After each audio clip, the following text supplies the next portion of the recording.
Hi guys, welcome back to my channel. It's me Deepika official.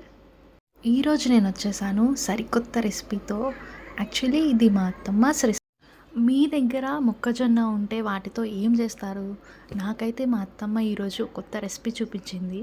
First మనం మొక్కజొన్న తీసుకుని వాటిని ఒలుచుకుని దాంట్లో డస్ట్ ఏది లేకుండా క్లీన్ చేసుకోవాలి.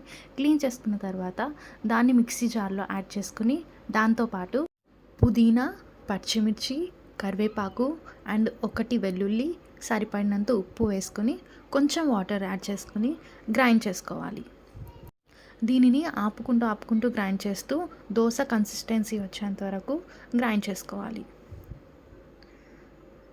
ఇఫ్ ఇన్ కేస్ వాటర్ అనేది సరిపోకపోతే యాడ్ చేసుకుంటూ మళ్ళీ గ్రైండ్ చేసుకోవాలి. ఇప్పుడు పొయ్యి వెలిగించి దోశ వేసుకునే ప్యాన్ ఉంటుంది కదా, అది పెట్టుకుని 1 table spoon of oil add చేసుకోవాలి. ఆయిల్ యాడ్ చేసుకుని అది హీట్ అయిన తర్వాత కొంచెం పిండి తీసుకుని దాన్ని పానం మీద వేసుకుని లైట్గా స్ప్రెడ్ చేసుకోవాలి. ఇలా నీట్గా స్ప్రెడ్ చేసుకున్న తర్వాత కొంచెం ఆయిల్ యాడ్ చేసి దాని మీద ఒక మూత పెట్టేసి ఒక 5 మినిట్స్ పాటు వదిలేయాలి.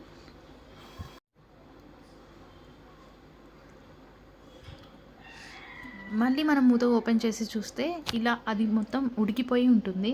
తర్వాత దాన్ని టర్న్ చేసుకొని ఇంకొక 5 మినిట్స్ పాటు లో ఫ్లేమ్ మీద ఫ్రై అవ్వనివ్వాలి.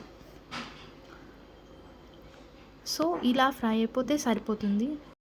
దీనిని మనం ఇలానే తినేయచ్చు. టేస్ట్ మాత్రం చాలా బాగుంటుంది. నేను కూడా ఫస్ట్ టైం ట్రై చేశాను. సూపర్గా ఉంటుంది. సో చూసారు కదా, మీరు కూడా ఖచ్చితంగా ట్రై చేయండి. And please do follow my channel.